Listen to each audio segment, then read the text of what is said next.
lui qui m'a sauvé. J'aime Jésus lui qui m'a... Nous ouvrons dans les livres de Genèse.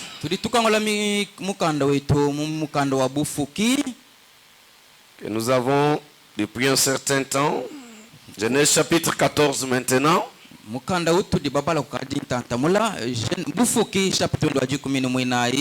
avons quitté le chapitre 13, nous sommes au 14e.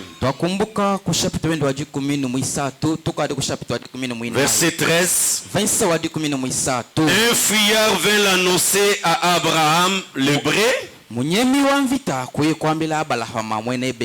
Celui-ci habitait parmi les chaînes de Mamré, l'Amoréen.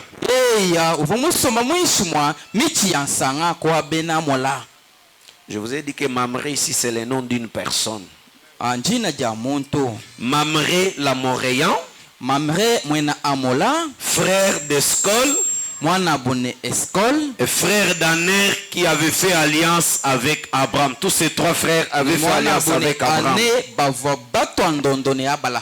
Dès qu'Abraham y apprit que son frère avait été fait prisonnier,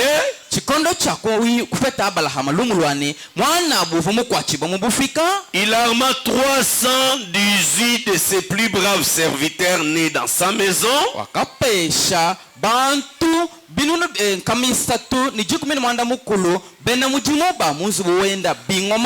Et il poursuivit les rois jusqu'à Dan. Verset 15. Il divisa sa troupe pour les attaquer de nuit.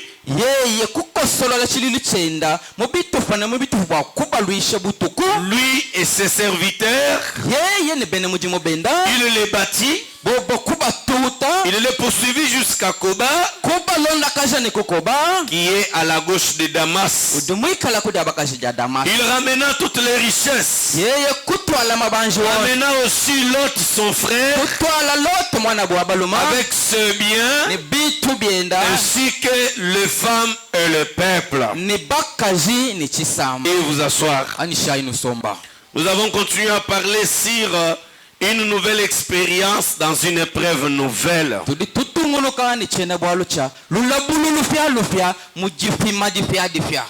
Nous avons parlé d'Abraham, comment il a souffert de l'abandon de son frère Lot. Et nous avons dit que cela arrive à chaque chrétien. Il y a toujours des moments où nos amis nous laissent tomber, même s'il n'y a rien. La famille se retourne contre vous. L'église se retourne contre vous. Vous vous retrouvez seul. Je lis dans l'influence d'un autre. Prêchez le 13, 10, 69. Frère Branham nous dit que ces choses, c'est Dieu qui le fait. C'est Dieu qui accepte que les gens nous abandonnent.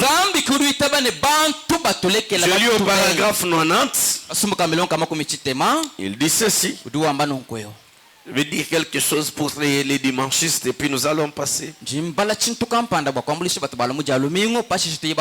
Dieu laisse parfois les appuis nous être retirés. Les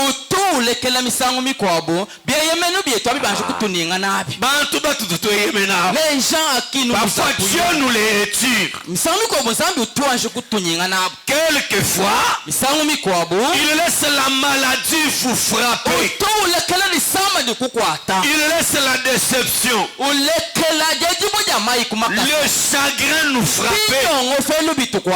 Il fait cela pour nous conduire au point où vous pouvez être influencé par l'évangile. Où aucune personne ne vous influence. Parfois les gens sur qui nous nous appuyons, les gens que nous vénérions, nous pensions qu'ils étaient des saints. Nous pensions que lui avec Dieu c'est la chambre d'à côté. Mais alors Dieu, dans sa souveraineté, parfois nous retire ces hommes-là. À ce moment-là, nous en arrivons à une conclusion. En tout cas, les hommes, la confiance dans l'homme trahit. Mais Dieu nous laisse influencer par l'évangile. Et madame dit, soyez assez sages pour les saisir. Pour comprendre que les gens qui m'ont laissé tomber ici, c'est pour que je mette maintenant ma confiance en Dieu seul. Ne soyez pas insensés pour vous en éloigner.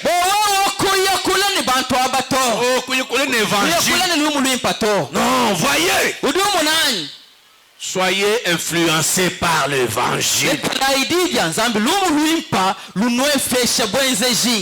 Parce que, après tout, Abraham s'est retrouvé seul. Mais maintenant, sa deuxième épreuve ici, c'est que son frère l'abandonne. Il est parti. Un homme vient lui dire, votre frère là est esclave, on l'a amené esclave. Si c'était vous et moi, qu'est-ce qu'on aurait dit? Ah, wakumva. Il ne voulait pas. Il est parti. Mais ça n'était pas les intentions d'Abraham. Et quoi? Mon frère est amené esclave. Il y a des églises où en fait les gens sont là par la terreur. Je ne veux pas faire ça. Parce que si le pasteur apprend, oh mon Dieu, quelle disgrâce. Le pasteur est un homme. Il n'a ni le ciel ni l'enfer pour vous envoyer. Oui, mais c'est la vérité. Le pasteur n'a pas de ciel où vous êtes. Même si vous êtes son ami, il n'a pas de ciel particulier. C'est mon homme, il est un prédicateur, n'est qu'un poteau indicateur. Il est un poteau indicateur. Il dit ça c'est le chemin du ciel. Ça c'est le chemin de l'enfer. Il peut t'exhorter à choisir le chemin du ciel.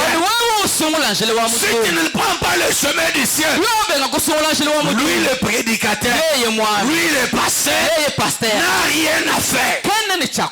C'est comme un médecin. Il diagnostique votre problème. Il vous montre les protocoles. C'est toi qui décides. Docteur, j'accepte l'opération. Si tu refuses l'opération, le docteur ne te prendra pas de force et t'amener dans la salle d'eau et t'opérer. Non. Il vous indique le chemin. Il y a des choses qui, moi, ça me fait mal. Les gens sont en train de danser, en train de faire les choses. Après, on leur dit, attention, le pasteur arrive. Tout le monde devient saint.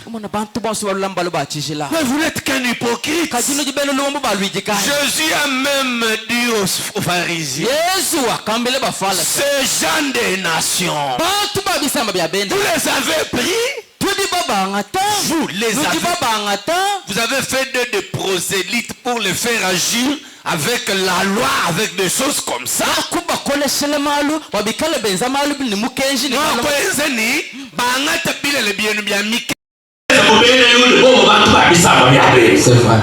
Et en le faisant, vous les avez rendus 2 fois fils de la géhenne.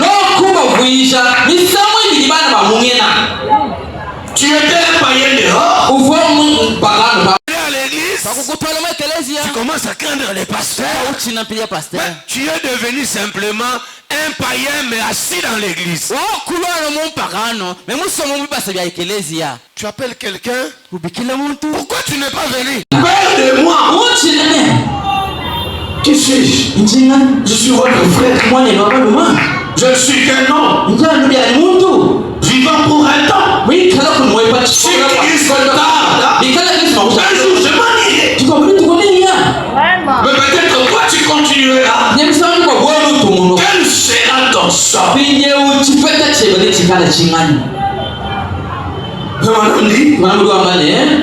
a un homme. Parce que les diables savent les choses de Dieu. Et il vient bien souvent en premier lieu. Si vous lisez la Bible, vous verrez que Ismaël, qui a naquit d'Agar avec Abraham.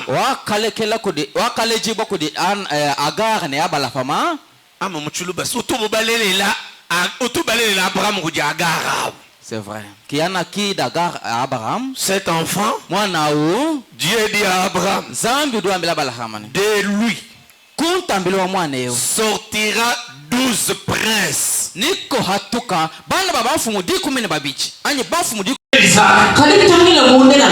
qui composent Israël, de Jacob, fils d'Isaac. Mais c'est Ismaël, c'est lui.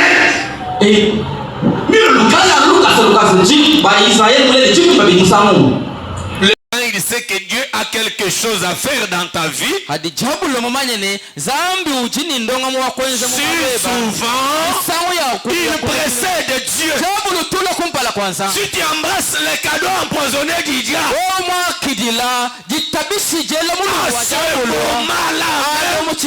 tu as raté les cadeaux de Dieu. Rappelez-vous de Saül.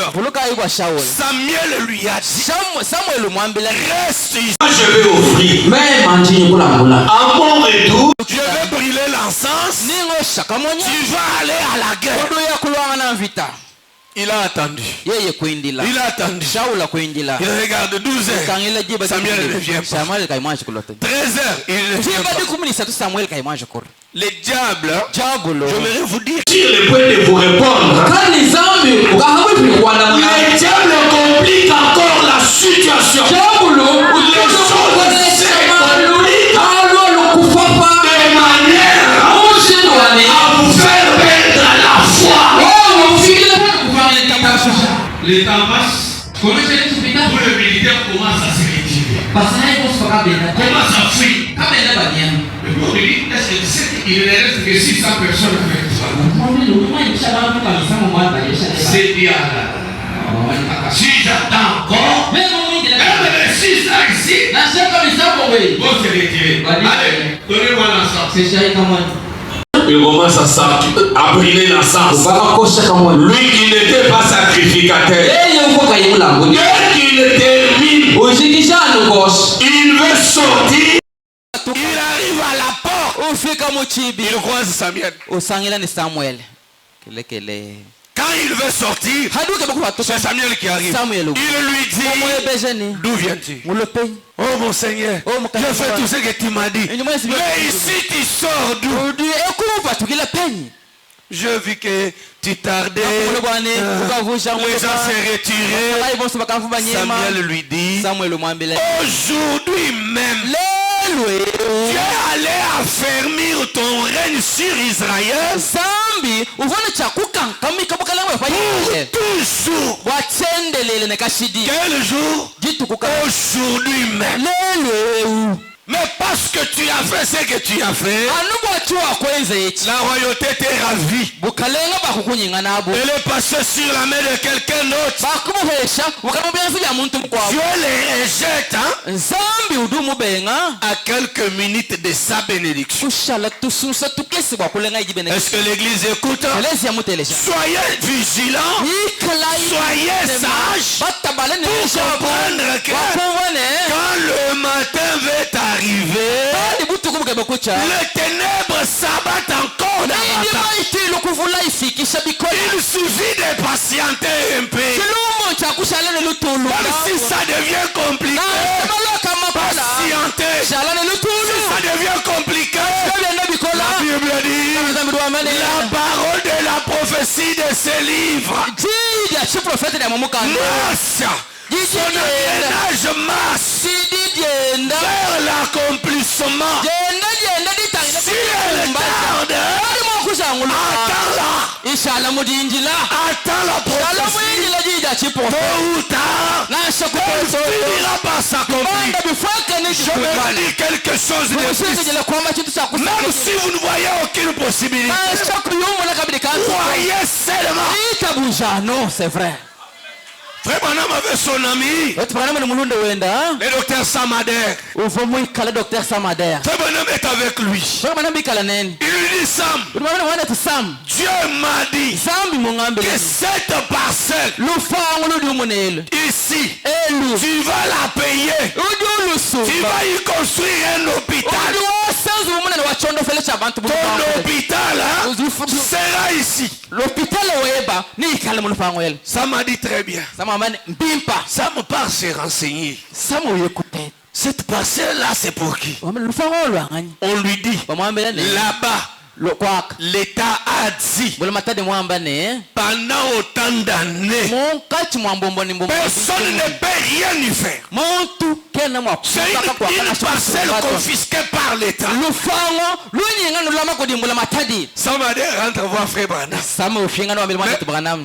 Billy. La parcelle du diable. L'État y a refusé toute construction. Frère Branham lui dit, c'est que moi je t'ai. C'est la question. Jour passe. Quelques temps passe. On appelle Samader. On lui dit, tu peux l'accepter maintenant. Frère Branham dit, aujourd'hui que je vous parle. Sur cette parcelle, diriger l'hôpital de Samader. Change les décisions des gens, même les décisions de l'État, même les complications. Si Dieu t'a dit, tiens-toi tranquille. Ça se complique, hein? Patiente à ton Dieu. La Bible dit, il vaut mieux attendre patiemment la réponse de la part de l'Éternel. Ajouter un principe dans notre bataille. Dans ces épreuves, dans cette nouvelle épreuve, Abraham n'a pas regardé que l'autre m'a quitté. L'autre m'a fait du mal. Il a fait appel à une chose. À une puissante. C'était l'amour. Il dit même s'il m'a quitté, mais pour autant, je n'accepterai pas qu'il devienne esclave de quelqu'un. Je vais le suivre. Ce n'était pas facile. Ces rois étaient au nombre de 4 rois puissants. Ils ont livré la bataille avec 5 rois. Ils les ont vaincus. Maintenant Abraham est seul. Un homme seul. Chez lui, il n'y avait même pas d'armes. Quand on dit qu'il a armé les gens ici, les armes dont il est question, c'était des bâtons. Ils ont pris des bâtons. Et quelle armée? Les bergers. Qui n'ont jamais combattu. Il leur dit, aujourd'hui, nous allons livrer bataille. Livrer bataille contre les rois qui sont venus, qui ont vécu la grande puissance de Sodome et Gomorrhe. Mais l'arme la plus puissante qu'il avait, c'était l'amour de Dieu. Le puissant conquérant. C'est un sermon prêché le 10 juin 58. Je prends les paragraphes, j'irai jusqu'à 10. Là, à l'aéroport, je lisais un petit livre où il était dit que la nuit, lorsque les femmes allaient coucher leurs enfants, comme font beaucoup de mères, elles leur disaient: si tu ne dors pas, le vieux croque-mitaine viendra t'attraper. Le Chilumba, il a été Napoléon Bonaparte. Cet homme-là, à l'âge de 33 ans, il a vaincu tout le monde. Il s'est assis, il a commencé à pleurer. Pleurer en disant quoi? Je ne vois plus aucun ennemi à combattre. Je n'ai plus d'ennemi à combattre. Je sais c'est un ennemi fort. Il n'y en avait pas. À 33 ans.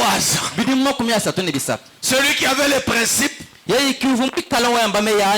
disait que à vaincre vaincu sans péril, avec vaincu, à vivre vaincu. C'est mourir tous les jours. Principe à vivre vaincu sans gloire, c'est mourir tous les jours.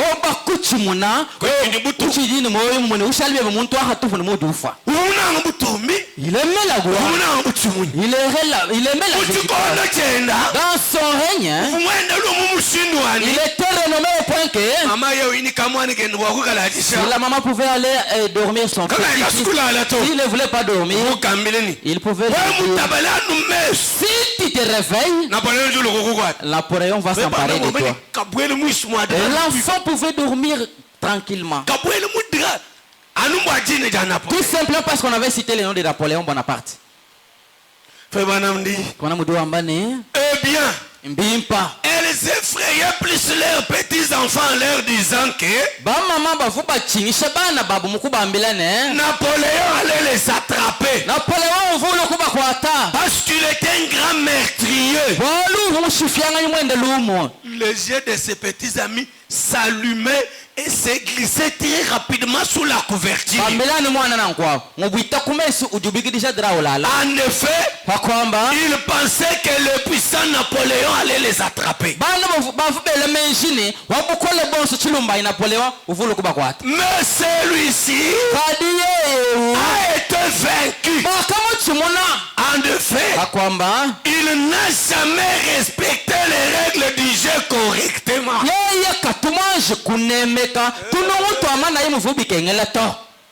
Est-ce que tu as lieu qu'on me fasse ce tableau ici? Parce que je vais parler des règles du jeu.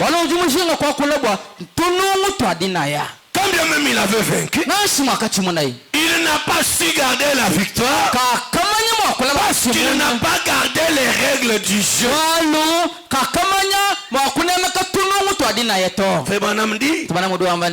Rappelez-vous tout simplement ceci.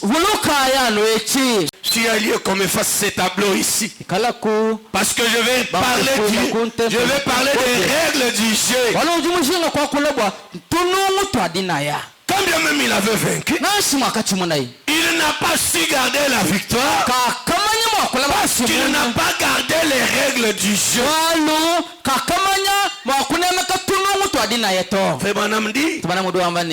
Rappelez-vous tout simplement ceci. C'est une bonne leçon pour l'église du Dieu vivant. Si nous ne jouons pas laissez d'après les règles, nous serons disqualifiés à la fin.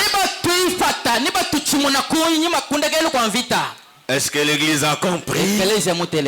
Vous devez respecter les règles du jeu pour gagner. Parce que notre problème, c'est atteindre la victoire finale. J'ai vaincu aujourd'hui. J'avais vaincu hier. Mais il y a encore des batailles. Sur ma ligne, il y a encore des batailles. À chaque nouvelle épreuve, je dois avoir une nouvelle victoire. Maintenant, pour avoir la victoire, il y a les règles du jeu.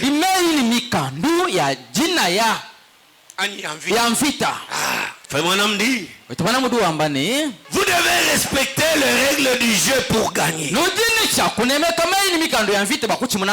Et si les règles du jeu en ce lieu-ci, et que vous devez naître de nouveau pour entrer en communion avec Christ et son Église. Et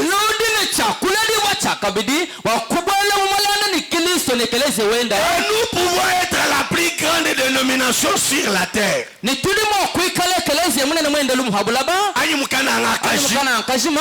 si nous n'avons pas respecté les règles du jeu,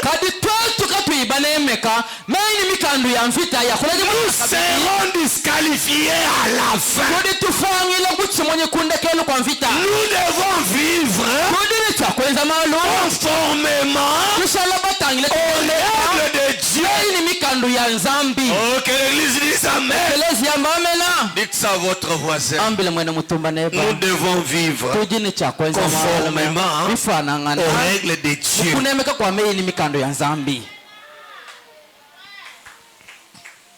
Nous devons vivre conformément aux règles de Dieu. Ce ne sont pas nos règles. Ce sont des règles que nous devons respecter. Nous faisons la course selon les règles à lui. Et nous devons respecter ce règle. Voyez, donc Napoléon, bien qu'il ait été un grand guerrier, Frère Branham dit, un grand conquérant, il a conquis les gens par la paix. Est-ce que l'église écoute?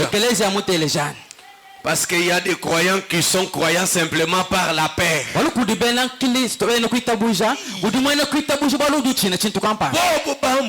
Si on me voit, notre église, si on me voyait, je ne vais pas faire ceci. Même s'il prenait son verre là-bas. C'est comme ça ils appellent ça. On a une tendelelwa bantu baje bano bintu abi.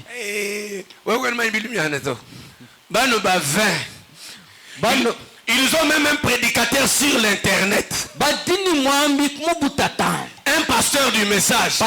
Qui les convainc à tout prix de prendre les bilumian.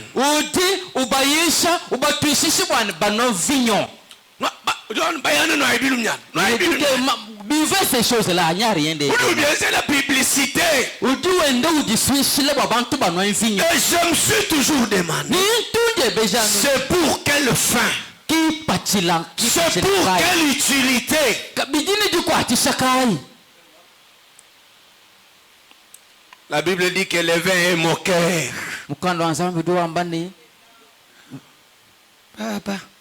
Le vin est moqueur. Vigno idimika isekeshangana. Vigno touche mabantu. Kiwikala kumokeo kwenda. Udinu tukesi. Wamani ntukesi. Uno kadosi. Wamani ntukesi. Uno kadosi. Katu bakipi. Ubanshuku tetuka. Le vin est moqueur, ça veut dire que tu vas prendre un petit verre. Toi, tu ne vois pas quelque chose. Regardez le buveur que nous avons à la Sainte Seine. Le buveur que nous avons au milieu de nous lors de la Sainte Seine.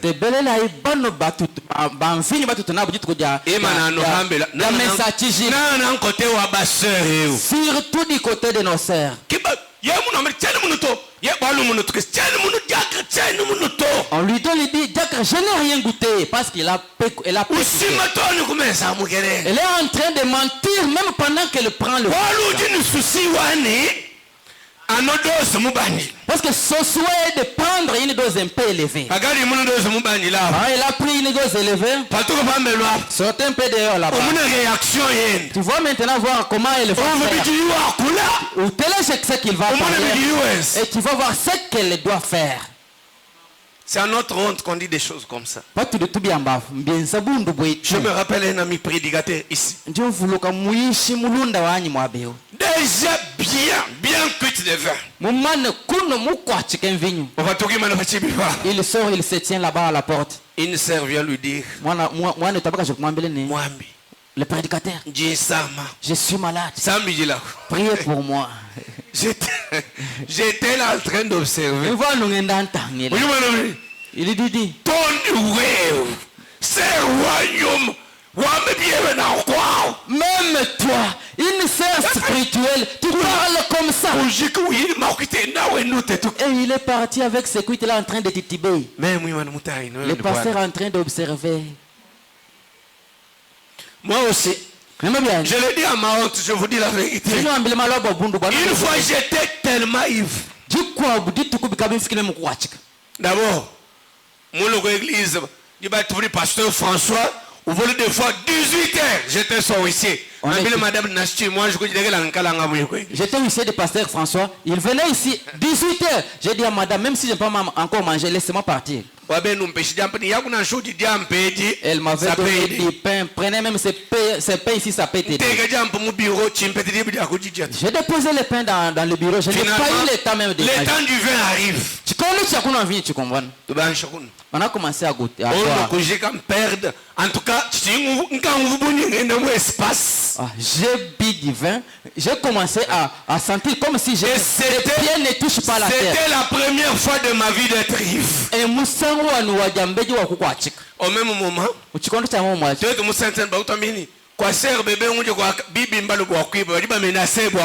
et on vient nous informer pendant qu'on était ici que chez la sœur bébé il y a des voleurs qui menacent pour entrer et voler. Le pasteur me dit, je me fais chef de file. J'appelle quelques frères. Allons-y.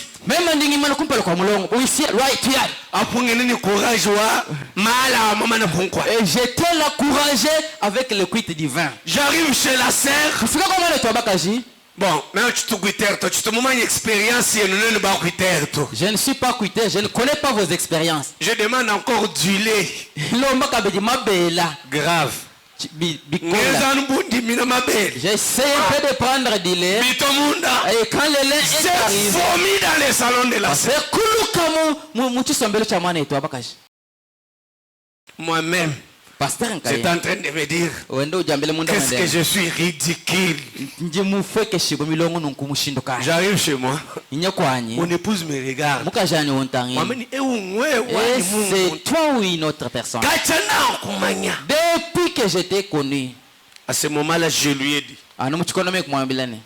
tu m'as vu ivre aujourd'hui. Jusqu'à ce que j'entre dans le sol ou que Jésus m'enlève. Tu ne me verras jamais ivre. Je vous dis, il y a personne qui vient me dire qu'il m'a trouvé déjà dans la Sainte Seine ivre. Seulement ces jours-là. Quand on m'amène cette coupe-là, j'ai toujours dit un homme vaut sa parole. Même le tournant, allez, c'est fini. Je prends seulement paix. Ces jours-là, même si tu n'as pas parce que tu as envie de boire du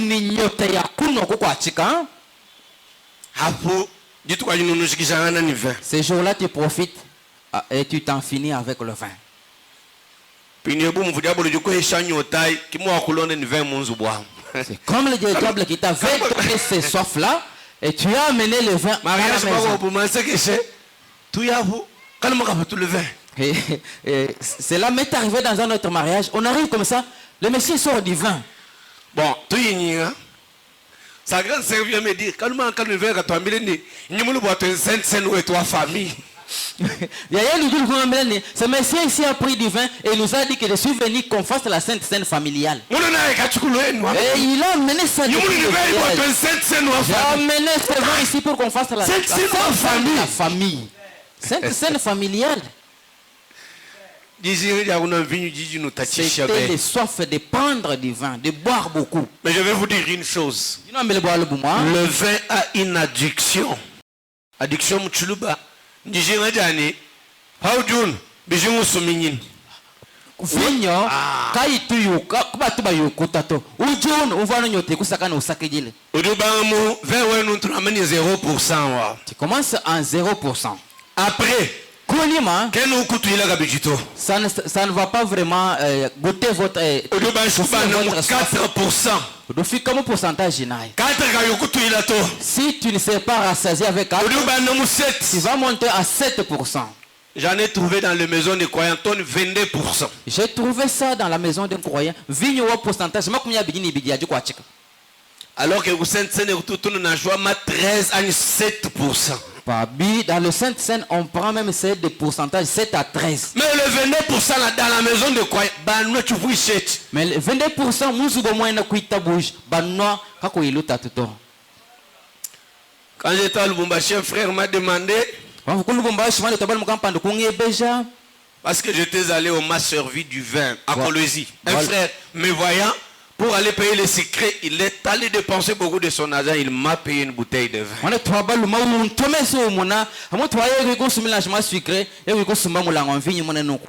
Quand il arrive, j'étais accompagné de 2 frères.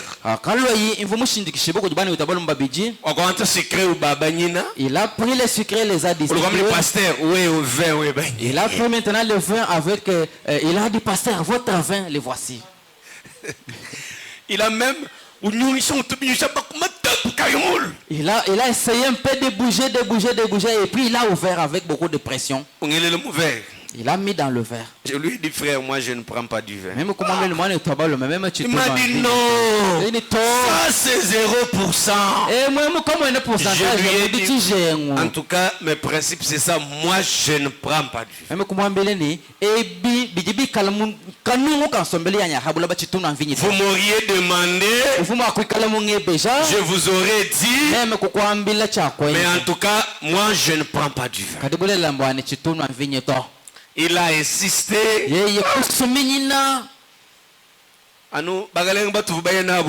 Seulement le monsieur qui m'accompagnait là. Les messieurs se sont jetés sur le vin. Les observants. Je les observais pendant qu'ils vivaient et j'étais calme là-bas. Je leur ai dit parce que vous avez vu dans ma présence, je ne vous laisse pas comme ça. Je vais vous donner seulement un avant-goût des un frère m'a dit, moi je pense que Bible, moi ne vous enivrez pas de vin. Même oui, la Bible a dit ça. Et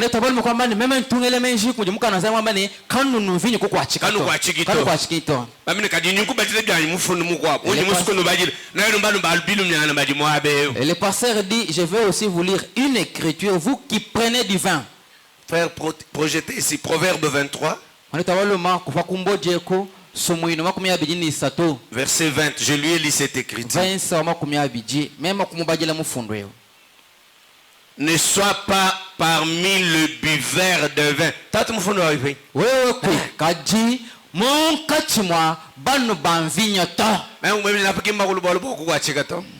Pasteur lui a dit, ici on n'a pas distingué celui qui s'enivre ou pas. Ici, ne sois pas parmi les buveurs, parmi ceux qui font excès de viande. Continuez un peu. Car l'ivrogne et celui qui se livre à des excès s'appauvrissent.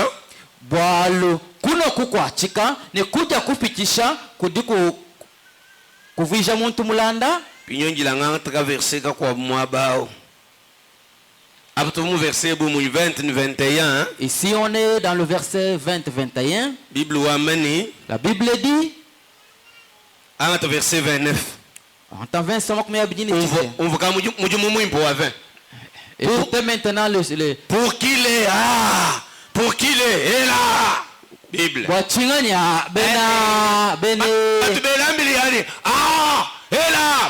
Bible. Qui crie? Qui sont-ils? Et là. Qui sont-ils? Pour qu'il est là. Pour qu'il ait dispute. Pour qui les blessures sans raison. Pour qui les plaintes. Pour qui les blessures sans raison. Pour qui les yeux rouges. Pour ceux qui s'attardent auprès du vin.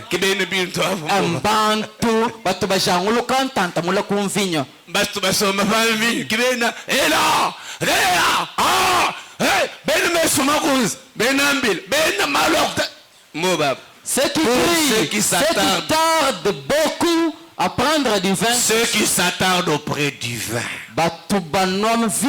Ceux qui vont déguster du vin mêlé. Tu vois je n'étais pas là, mais je vous ai donné tout simplement un avant-goût. Verset 31. Ne regarde pas le vin qui paraît d'un beau rouge. La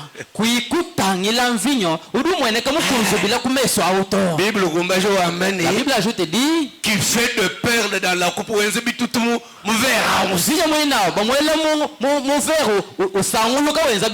Et qui coule aisément. Il finit par mordre comme un serpent.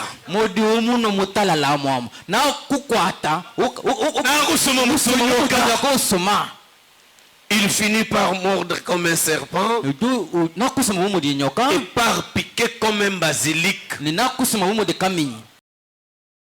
Bon, les buveurs du vin, restez là, vous avez trouvé. Nous continuons.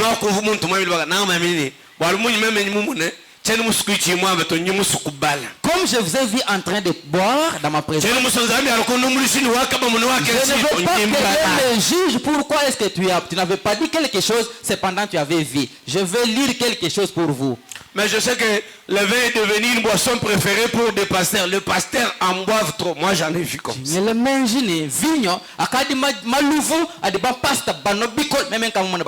Mais moi je ne m'inscris pas dans cette logique-là.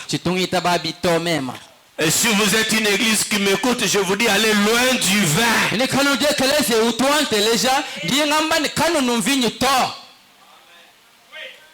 Si vous m'écoutez, écoutez ce que je vous ai dit.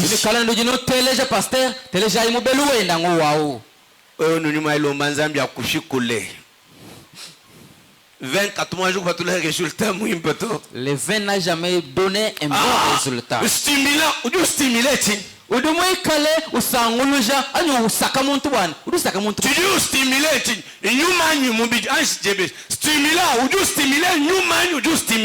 c'est un stimulant. Le vin stimule l'esprit ou la chair. Expliquez-nous d'abord. Si le vin va stimuler le corps, et vous savez le résultat après les stimulations là. Je rentre dans ce que je disais dans les puissants conquérants. Quand vous prenez vos choses là, et cela est déposé sur la table en train de parler. Et on vous dit, pasteur est en train de venir. Et on emballe les verres, on emballe des bouteilles, on cache tout.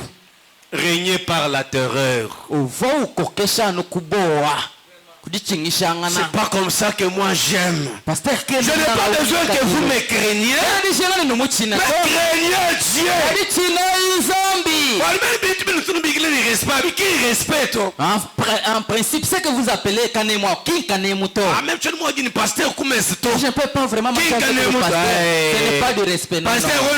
Pasteur Jésus. Est-ce que votre pasteur dépasse pasteur Jésus?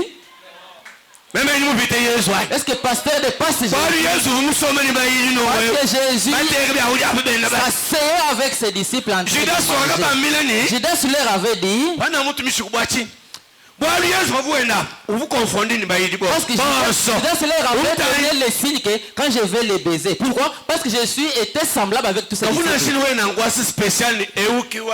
Il n'avait pas quelque chose de spécial à l'identifier. Jésus n'avait pas vraiment une table à part pour l'identifier facilement.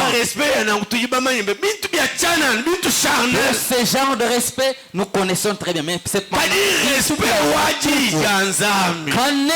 respect de la parole. Je crois que tout vrai serviteur de Dieu sera content qu'un croyant obéisse à la parole plus que lui. C'est ça mon travail. Vous amener à obéir à la parole.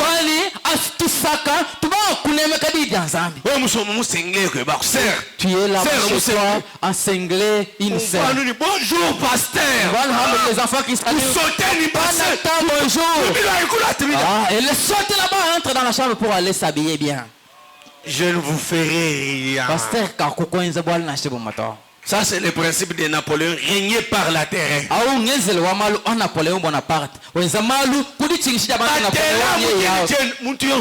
Et quand on citait Napoléon, tout le monde se mettait en ordre. Il a échoué parce qu'il n'avait pas respecté leurs règles. Je pense qu'on m'a mis un marqueur effaçable là-bas. Marqueur noir. D'accord. Est-ce que c'est effaçable? Je ne pense pas. Je lis. Frère Branham dit. Voyez donc. Napoléon, bien qu'il était un grand guerrier, un grand conquérant, il a conquis les gens par la paix. Et cela n'est pas la règle du jeu. La règle du jeu, c'est conquérir par l'amour. Conquérir par l'amour. C'est vrai. Oh, que l'église dise Amen. Et que l'église est là maintenant. Il n'y a aucune force dans le monde entier qui soit grande que l'amour. Je suis presque sûr que nous, en tant que peuple de Dieu, nous avons mis trop d'accent sur d'autres règles. Ce n'est pas pour être rude. Et nous avons établi les règles que nous avons établies nous-mêmes. Et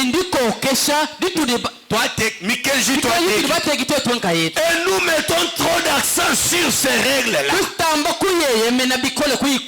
Seulement pour nous retrouver disqualifiés.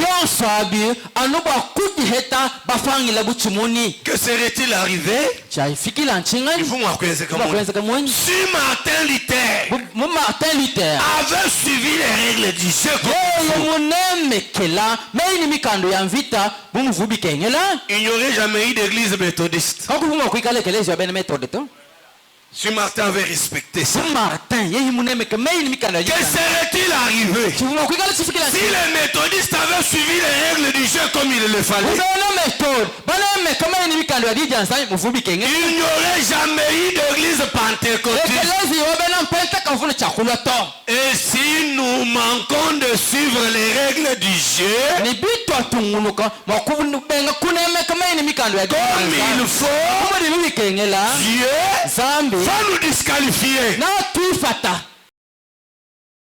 Est-ce que l'église a écouté? Et il suscitera de ce pierre des enfants à Abraham. Et Dieu veut que nous ayons un frangé. Attendez, je vais vous dire. Le terme frangé. Frangé, c'est que ça signifie. Dans le dictionnaire humain, ce terme signifie le jeu dans lequel on respecte les règles Frère Moïse n'est pas là. C'est un enseignant, j'aime bien quand il écrit là-bas. Dans le frangé, il y a des consignes. Les règles du jeu sont respectées. Et puis il y a le respect de l'adversaire.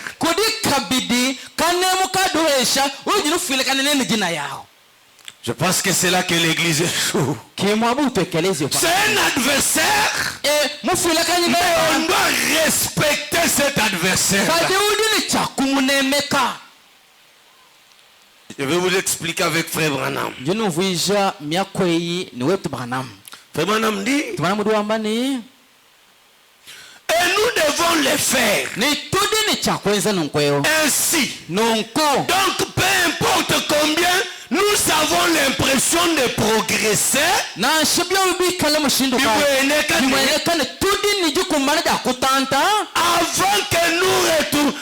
avant que nous retournions aux règles du jeu.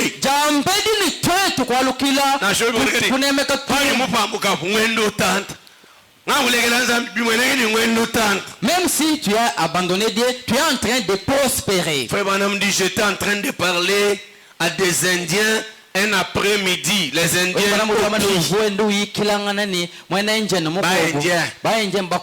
sont venus de très loin là en Arizona pour assister aux réunions.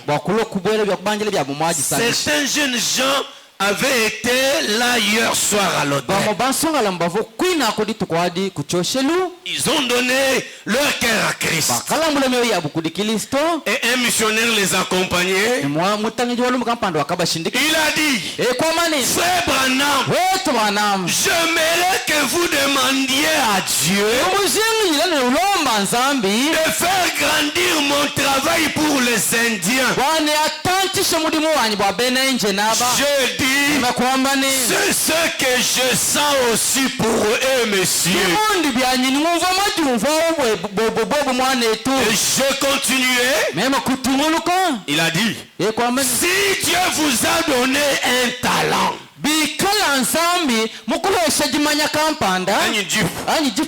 tenez-vous-en à ce talent. Est-ce que l'église a écouté? Restez seulement sur votre talent. Dans le travail que Dieu t'a donné. Merci. Peu importe ce que vous essayez de faire, si ces talents n'opèrent pas, peu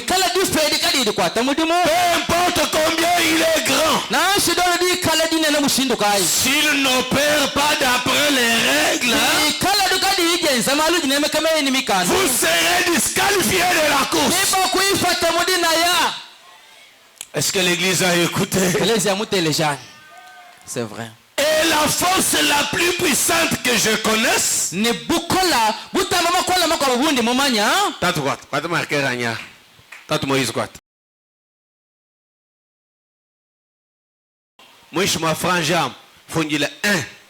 respect des règles.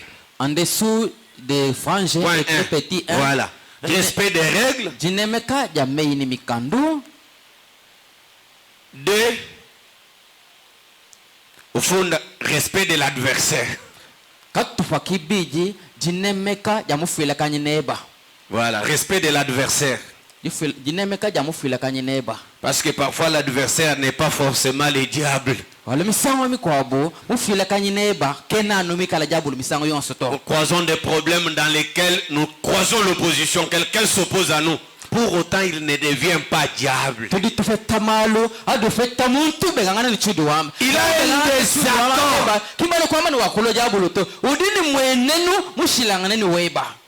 Je vais en venir. La force la plus puissante que je connaisse, c'est l'amour. Quand je parlerai les langues des hommes et des anges, si je n'ai pas l'amour, je ne suis rien. Je serai comme un oreille qui résonne ou une cymbale qui retentit. Quand j'aurai la puissance de transporter les montagnes, si je n'ai n'est pas l'amour, je ne suis rien. Ainsi, si nous jouons ce genre de jeu, comme nous appelions cela, s'il nous faut que nous gagnions, nous devons retourner au principe de la victoire. Saluez votre voisin. Dites-lui, nous devons retourner au principe de la victoire. C'est vrai. Ah, que Dieu soit loué. Pour tous ces grands signes, lisez là-bas. Et que vous avez vu, nous rendons gloire à Dieu. Mais si ces choses ne sont pas bâties sur un amour chrétien, un amour sacré, ainsi que le respect envers Dieu et envers son peuple. Frère Moïse, écrivez-moi là-bas. Soulignez en dessous des dés. Voilà, mettez encore un point là-bas. Respect envers Dieu. Et des respect envers le peuple de Dieu. C'est vrai. Si ces choses ne sont pas bâties sur un amour chrétien et sacré, ainsi que le respect envers Dieu, envers son peuple, cela faillira.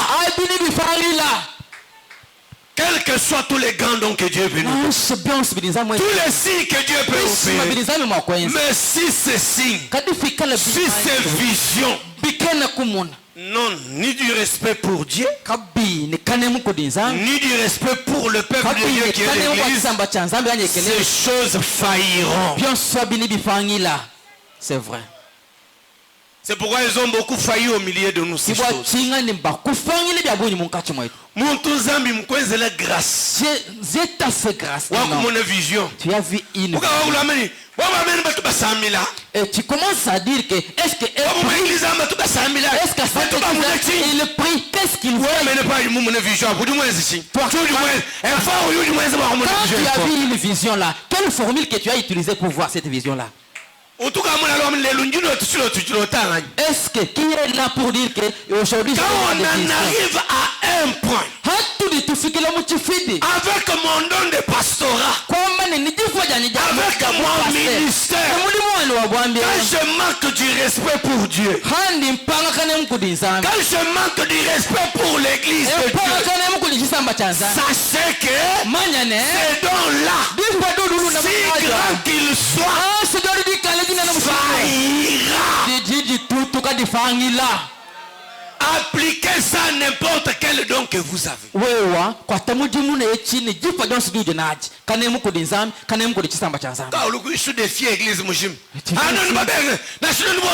Papa, comment défier l'église de Dieu? Est-ce que vous refusez? Vous tous ici. Tu es prédicateur parce que nous sommes là pour t'écouter. Si nous tous nous restons, tu ne dois pas vraiment prêcher le banc et les chaises. Je viens prêcher parce que vous êtes là. Le pasteur vient prêcher parce qu'il y a les gens à l'écouter. L'église de Dieu, aux yeux de Dieu, avait plus de la valeur que le sang de Jésus lui-même.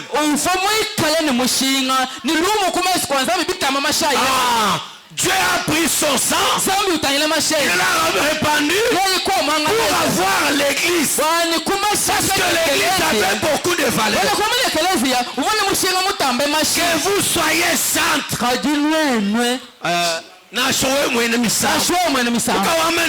Tu commences à dire, est-ce qu'ils disent que nous avons mal chanté? Est-ce qu'ils peuvent chanter comme nous?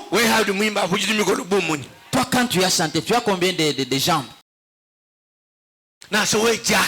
Que tu sois Jack.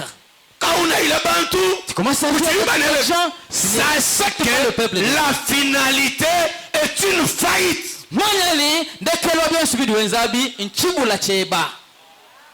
Je dis que je vais parler de quelques règles du jeu.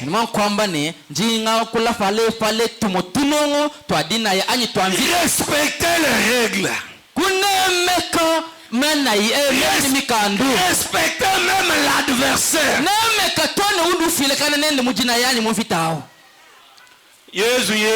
Jésus, lui, mon ministère, dans son ministère tout entier, a marché avec Judas. Où est-ce que vous avez vu Jésus en train de parler à mal de Judas? C'est monsieur sa mission, c'est moi qu'on tourne là.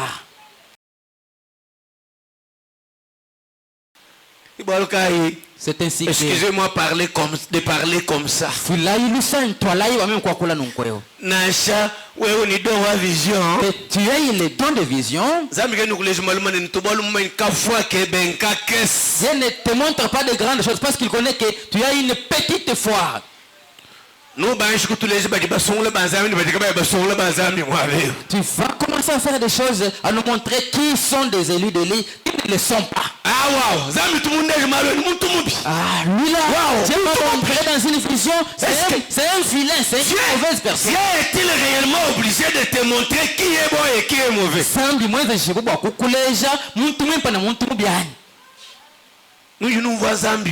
Comprenez mal notre Dieu.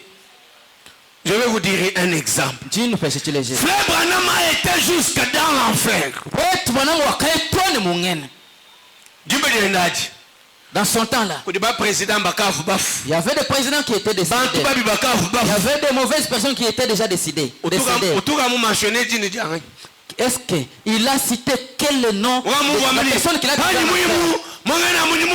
George Bush. Avez-vous entendu Frère Branham dire que j'ai vu George Bush dans l'enfer? As-tu déjà entendu ça? Dieu, Zambi, il y a des choses qui restent secrètes pour Dieu lui-même.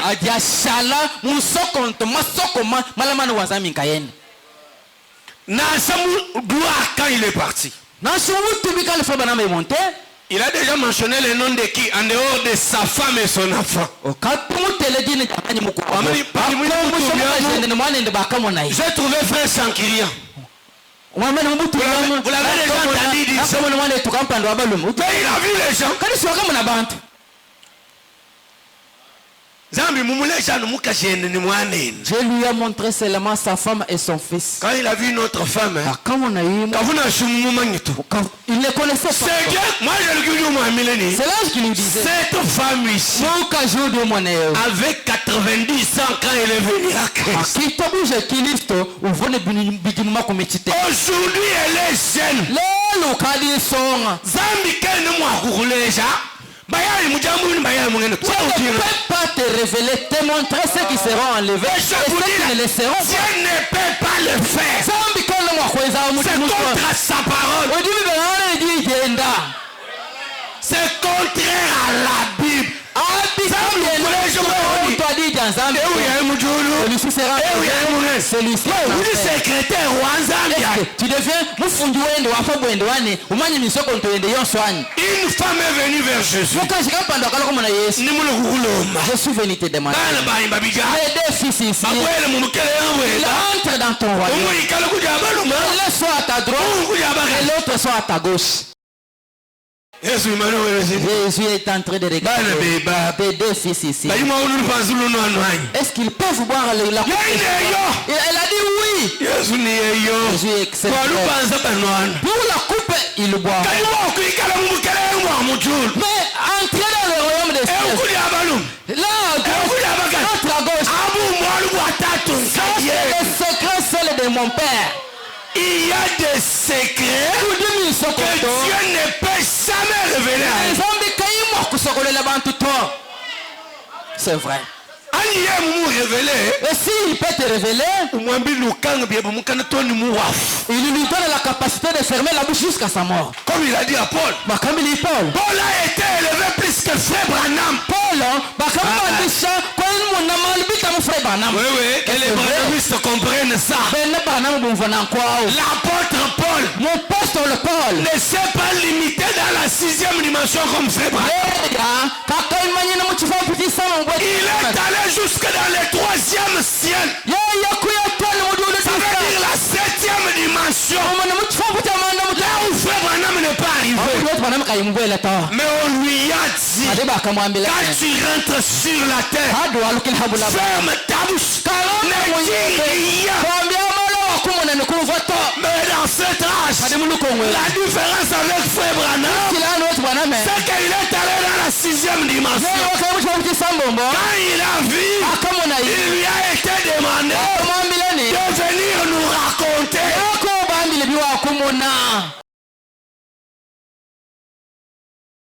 Ajam, pinyo zamina tupesha.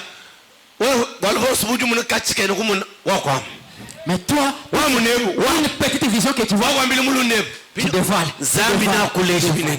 Et Dieu, est-ce que va-t-il te montrer de grandes choses? Parce que Dieu a un ordre, Dieu a des règles de jeu que nous devons suivre. Frère Branham a quitté Dr Davis. Mais il l'a toujours respecté. Frère Branham dit, notre talent, toutes ces choses que nous avons mis, si grandes qu'elles paraissent.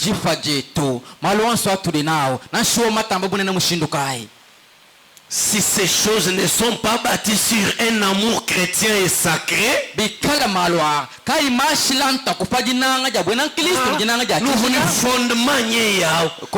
amour chrétien et sacré, un respect envers Dieu et un respect envers son peuple. Si ces choses ne sont pas bâties là, ça faillira. Frère Branham dit cela doit faillir.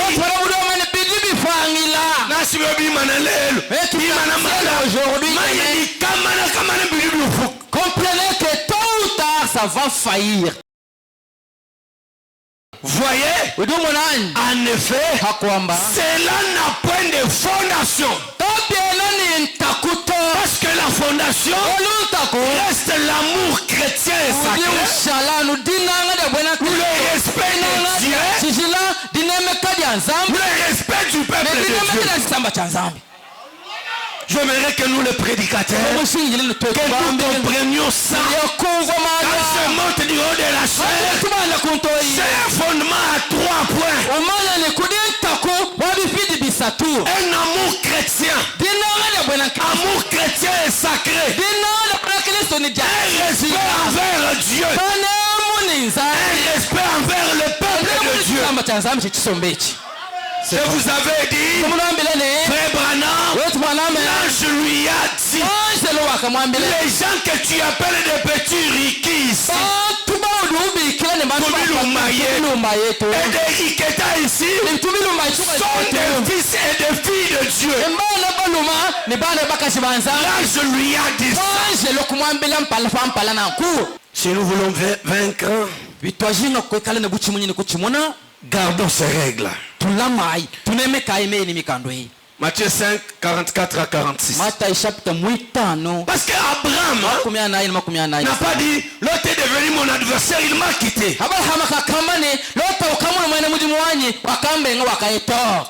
Il a dit, on est parti avec lui.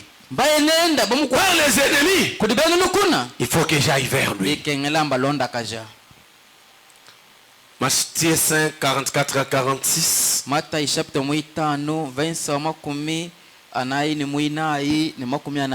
Et moi je vous dis, aimez vos ennemis. Bénissez ceux qui vous maudissent. Ça, c'est le respect envers l'adversaire. Lisez dans votre dictionnaire.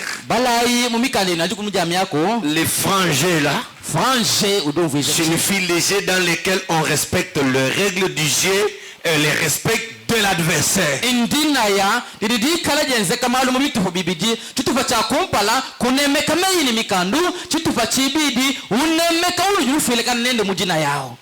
Bénissez ceux qui vous maudissent. Faites du bien à ceux qui faites du bien. Répétez très bien. Bénissez ceux qui vous maudissent. Faites du bien à ceux qui vous haïssent. Priez pour ceux qui vous maltraitent et vous persécutent. Pour quel objectif? Afin que vous soyez des fils de votre Père qui est dans le cieux. Car il fait lever son soleil sur les méchants et sur les bons. Il fait pleuvoir sur les justes et les injustes. Si vous aimez ceux qui vous aiment, quelle récompense méritez-vous? Les publicains aussi n'agissent-ils pas de même?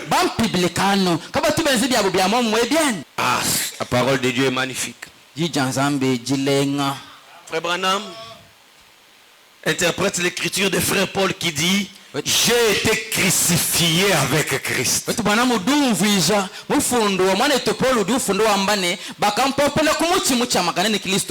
Qu'est-ce que ça signifie?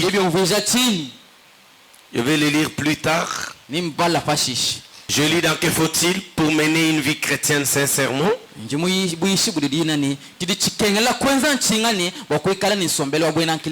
Le 13 janvier 57.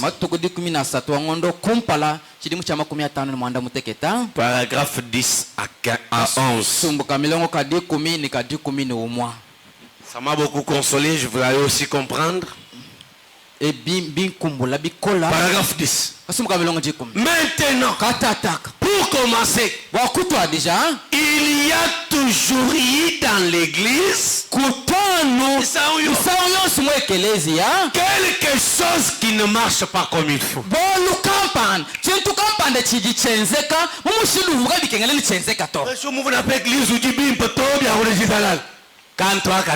Même si on peut te donner des témoignages que il y a toujours dans l'église, il y a toujours quelque chose qui ne va pas, de la manière que cela ne pouvait pas vraiment marcher. Parce que l'église est la seule personne que le diable ne peut pas laisser continuer la marche tranquillement.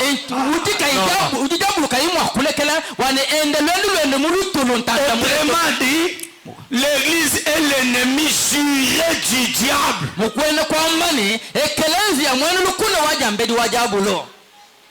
C'est pourquoi il ne laisse jamais l'église tranquille. Tu peux voir comme si c'est côté ici, les choses vont très bien. Nous avons convoqué les gens. Comme si du côté des jeunes savants, c'est le tour de marier. Vous allez entendre, oh, l'autre là a épousé une deuxième femme. Du côté de marié, oh, tel là a été enceinte. Parfois, j'ai dit à mon épouse que la plus grande épreuve que j'ai eue de ma vie, c'est devenir un pasteur.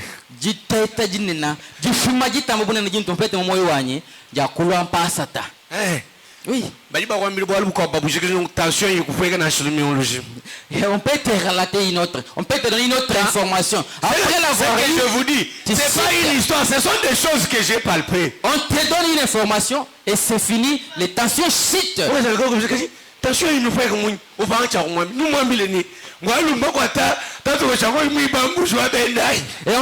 ma femme va commencer à te demander, mais comment tu as chuté les tensions comme ça? Tu aimes les mots. Tu as chuté les tensions comme ceci. Est-ce que tu lui diras qu'on m'a arrêté? Tu commences à boire des sérums, des cafés, les insomnies. Parce qu'à l'église, il y a toujours eu quelque chose qui marche comme il faut.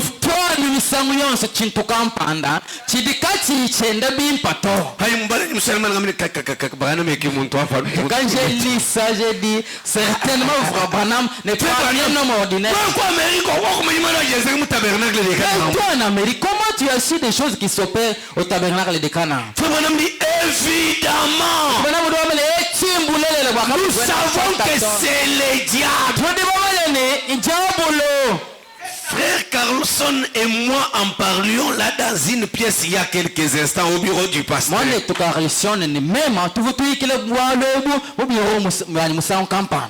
dirait qu'il manque aux gens quelque chose quelque part. Constamment à l'église on trouve toujours ça. J'ai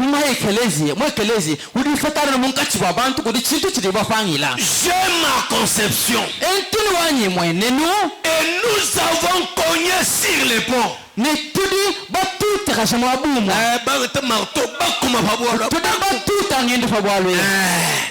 Frère Branham dit cogner ce mur aussi fortement que possible. Mais cependant, malgré tout cela, nous avons échoué d'écrouler les murs de l'opposition.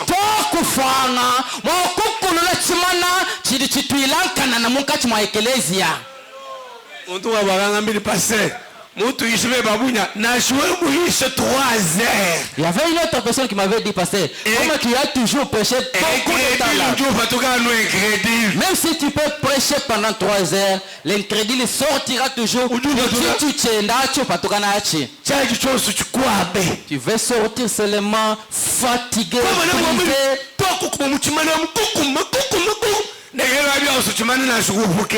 nous avons donné les coups de marteau, nous avons cogné à maintes reprises dans ces murs de l'opposition, mais nous avons échoué.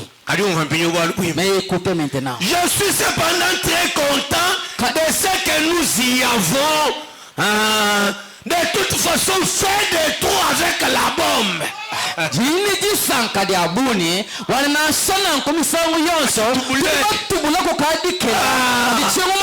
si ce n'est pas tombé, nous avons fait des trous avec la bombe. De sorte qu'un jour, ces grands mille de l'indifférence parmi les gens. Indifférence.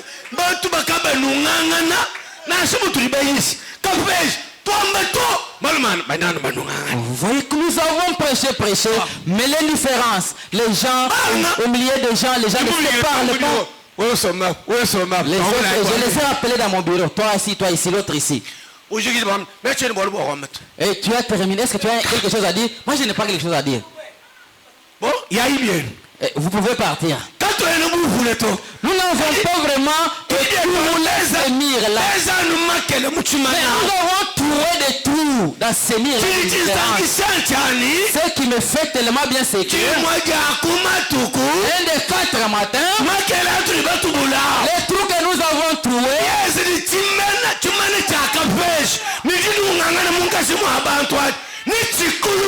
fera de sorte qu'un jour le mur d'indifférence sera écoulé un jour. Et la grande armée unie de Dieu, la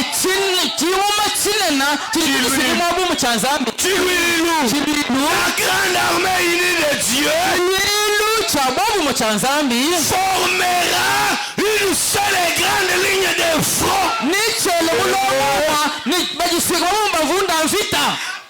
avec une grande bannière du Seigneur Jésus-Christ. C'est ma sincère prière. Eh bien, si l'église du Dieu vivant, qui est la colonne de la vérité, Est-ce que l'église tu te connais? L'église tu es la colonne de la vérité.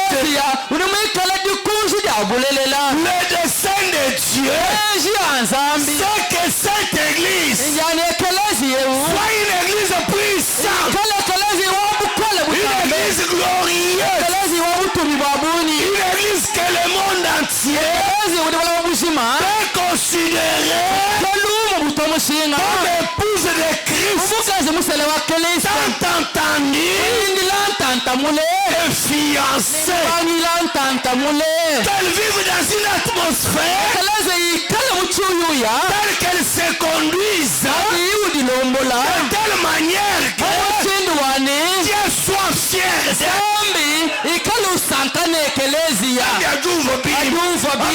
une église. Oh là là, ça c'est ma prière. Elle a présenté à Christ à la venue du Seigneur. Allez laisser qui continue. Je prends le séjour là sur le calvaire. Fais-moi un homme dit. Je t'ai crucifié avec Christ. Qu'est-ce que ça signifie? Ce jour-là, c'est le calvaire 25 septembre 60.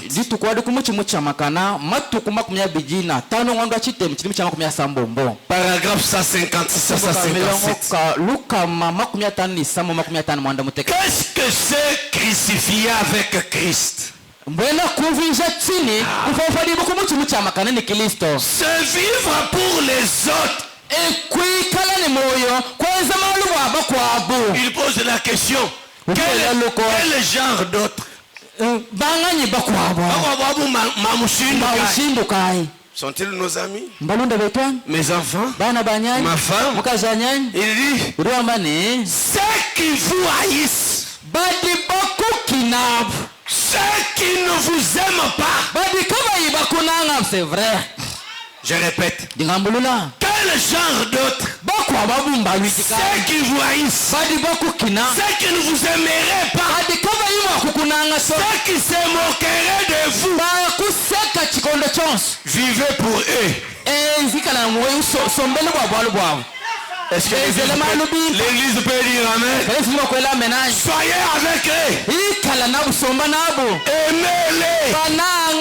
Priez pour ceux qui vous maltraitent et qui disent faussement toutes sortes de mal à cause de mon nom. Voilà. Parce qu'il y a des gens, s'ils se mettaient là pour donner des témoignages, tu dirais que c'est un sorcier? Je me rappelle quand nous habitions l'église avec frère Rosaire ici et frère Didier. Je vous le conseille, frère Didier et frère Rosaire. Un problème surgissait, un grand problème. On a trouvé une jeune sœur qui portait la nom de fiançailles. Est-ce que tu es déjà fiancé? Dit oui, je suis déjà fiancé. Qui est ton fiancé? Frère Nathan. C'est frère Nathan. Je vous parle de moi. Ça c'est ce que moi je veux dire. Mais frère Nathan ne porte pas le nom de fiançailles. Mais qui vous a mis ça? C'est Jacques le bon qui nous a mis ces anneaux ici dans son bureau. Mais lui n'a pas ces anneaux ici. Mais lui a toujours eu honte de porter son anneau. Moi je porte. Moi j'étais là. Je ne connaissais rien. On vient me relater ça. Moi, j'ai déjà une fiancée. Ça c'est grave, c'est tellement difficile. Ça c'est difficile à comprendre. On me dit, quand on te parle ici, les frères qui est à l'église là, il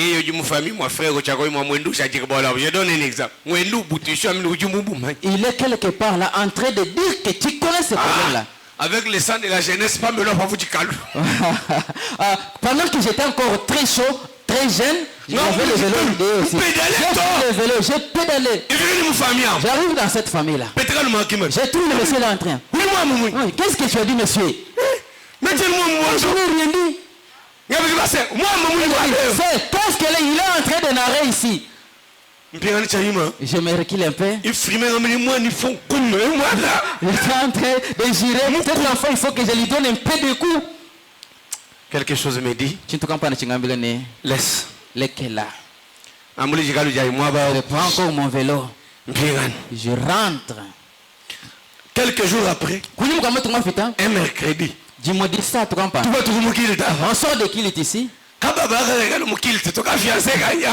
La soi-disant fiancée là n'était pas venue dans le Kilit de ce mercredi là. J'ai parcouru dans la rue. J'entends seulement. J'ai quelque chose à te dire. J'ai tout comme ça. C'est la soi-disant fiancée. Un problème ici au milieu de la route ici. Pour les gens qui nous voient avec toi en train de se parler ici dans la route ici. On dirait quoi? Non, allez, route je ici. suis parti. Même quoi. Mais je ne savais pas. Après quelques jours, la fiancée a disparu. Je la trouve un jour. Déjà,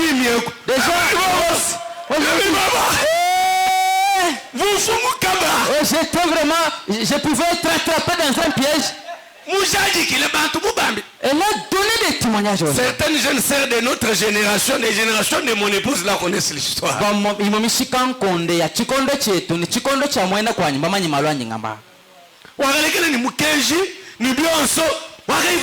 Les messagers, tout.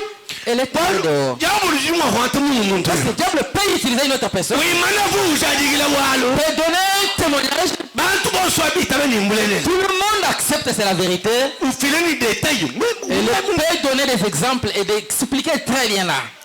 Frère Branham dit, il faut vraiment pour ceux qui m'offriront des donneront de faux témoignages pour toi. Paragraphe 57. Je pensais que le message éclairait probablement l'église ce matin. Pour que vous voyez que nous avons besoin d'un calvaire. Salut ton voisin. Tu as besoin d'un calvaire. Pour aller dans la victoire finale. Nous avons besoin d'un calvaire. Nous avons des principes. Nous avons des règles. Mais à côté de ça, un calvaire rapporté.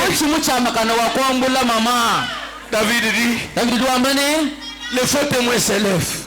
Il marquait ici ce que j'ignore. Ils sont là en train de témoigner. Ils sont en train de témoigner de ce que je ne connais pas. Ce jour-là, sur le calvaire, j'ai lu l'écriture sur la muraille. Du 2 septembre 56, 25 à 27. Daniel, un étranger loin de la maison, là loin. Daniel,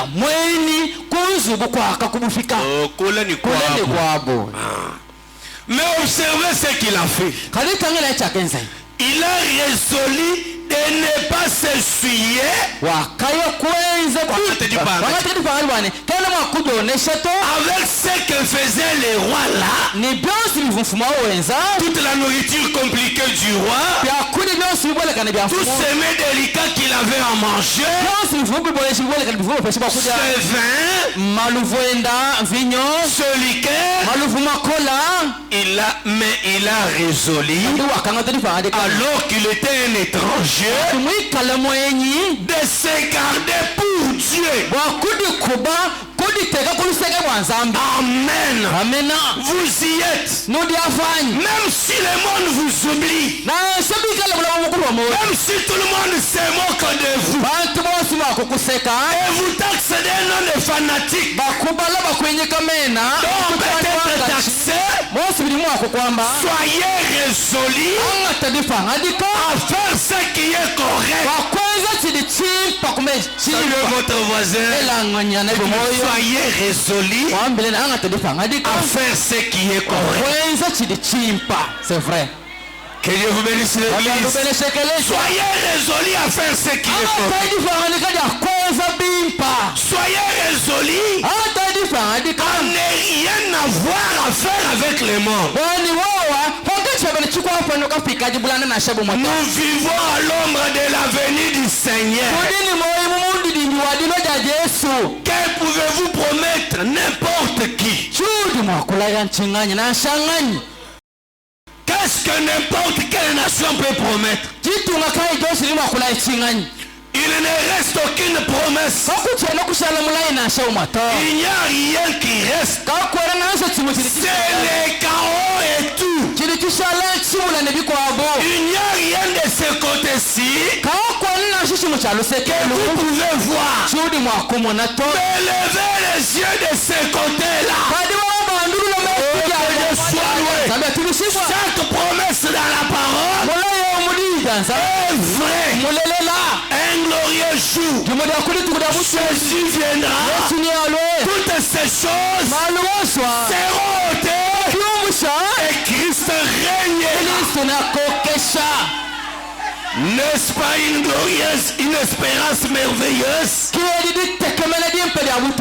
de savoir que ces vieux corps frêles et fragiles dans lesquels nous habitons, ces petits fils fragiles de la vie sur lesquels nous marchons, un jour, cela cédera et cette roue mortelle qui s'arrêtera. Et nous effectuerons un voyage vers Sion pour vivre pour toujours dans la présence de Dieu, et que nous redeviendrons un homme nouveau, une femme nouvelle, jeune, dans la splendeur de la jeunesse, pour rester ainsi éternellement. Même si nous deviendrons jeunes là pour toujours, transformés en un instant, immortel, elle brillera à sa ressemblance, dépassant par son éclat les étoiles et la ligne. Quelle glorieuse assurance nous avons, parce que la parole éternelle de Dieu est dans tous les âges, a promis cela aux croyants. De quoi devons-nous nous inquiéter? Soyez simplement heureux. Soyez heureux à ce sujet. Que Dieu soit loué. Et Daniel a dit, je serai résolu. Peu importe la pression qu'ils pourront exercer sur moi.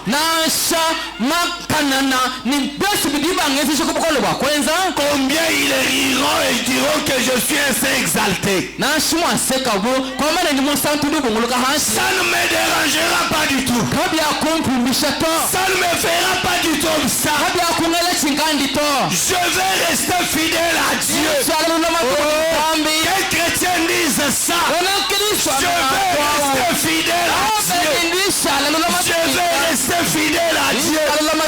Que Dieu soit loué. C'est mon âme dit. Peu importe combien ça tourne mal. C'est ça. Alors, vous allez aboutir quelque part. Lorsque vous commencez avec une telle attitude, une décision. Quoi quoi qu'il advienne, je vais rester fidèle à Dieu. Quoi que ça tourne mal, je vais rester fidèle à Dieu. Alors vous aboutirez quelque part. Rappelez-vous, c'est le motif que vous avez pour n'importe quoi qui détermine ce que vous allez tirer de cela.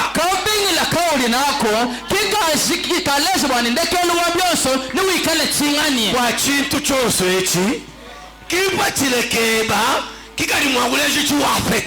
C'est votre motif qui déterminera votre affaire. Tu cherches l'argent, mais quel est le motif derrière?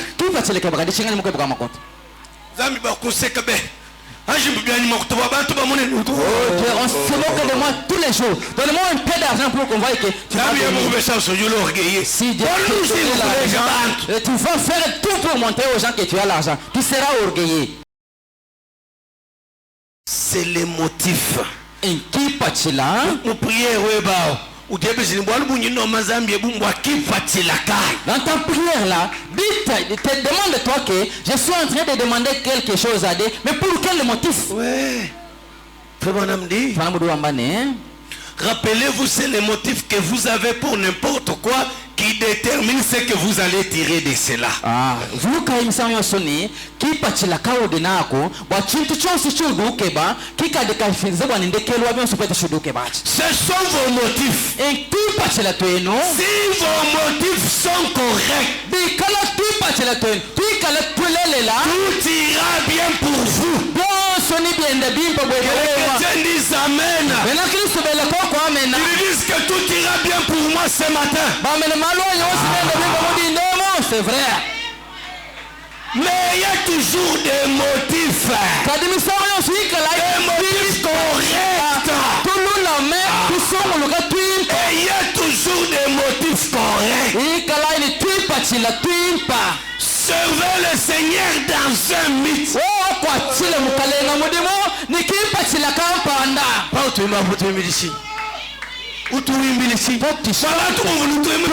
le motif? Pour que les gens te voient que tu chantes bien? Parce que notre endroit parle de ceci. Il sait toujours les lire. Il dit avant de faire quelque chose, demande-toi est-ce que c'est la volonté de Dieu? Mais si tu trouves que c'est la volonté de Dieu, demande-toi que quels sont les motifs qui sont liés dans ce que je suis en train de faire. Le temps imparti est déjà terminé. Laissez-moi terminer ça. Si vos motifs sont corrects, tout ira bien pour vous. Mais ayez toujours des motifs corrects. Servez le Seigneur dans un but. En effet, vous l'aimez.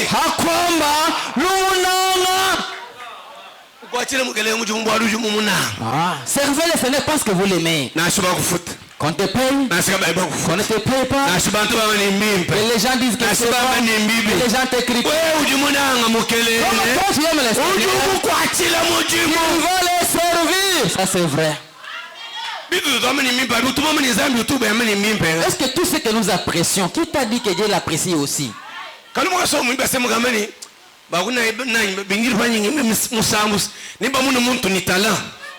C'est un monsieur qui est assis ici. Ils se sont joués de moi. Ils vont sentir quand je vais chanter. Ils vont voir comment je suis talancier. Nous ne savons pas. Et il prend une autre forme. Il dit, dirigeant, oh, j'ai un cantique à chanter. Les dirigeants acceptent, il vient ici. Il commence à chanter. Non, ça c'est un homme merveilleux. Et même le modérateur dit, et nous tous nous avons accepté. Mais le ciel a-t-il aussi apprécié? Le ciel dit que c'est un homme de l'iniquité. Un homme unique. Il chante pour prouver aux gens qu'il sait chanter. Je n'ai pas besoin de ces choses. Dieu dit je n'ai pas besoin de ça. Nous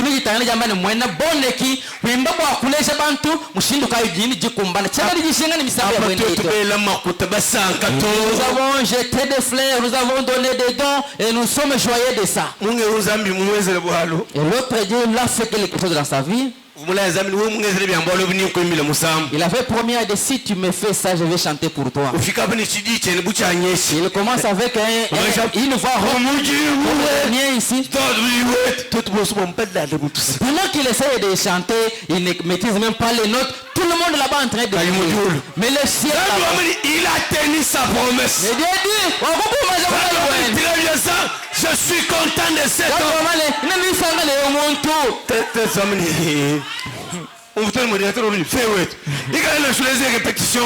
Et c'est nous là qui allons dire, oh mon frère, il faut prendre le temps pour répéter, vous voyez,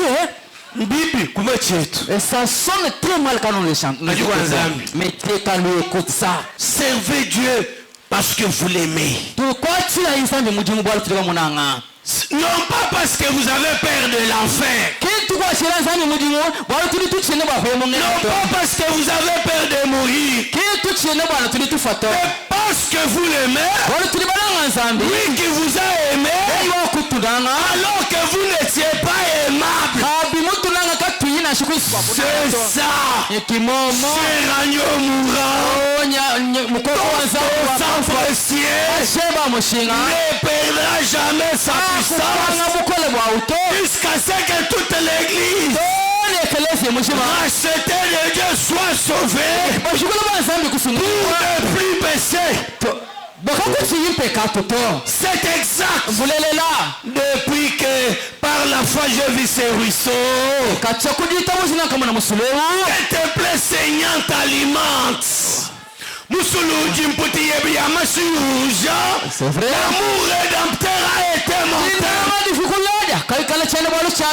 le sera jusqu'à ma mort. Quel merveilleux vers du poète. Prenez tout le reste. Donnez-moi l'amour. Que Dieu vous bénisse pour ce matin. Que Dieu vous bénisse.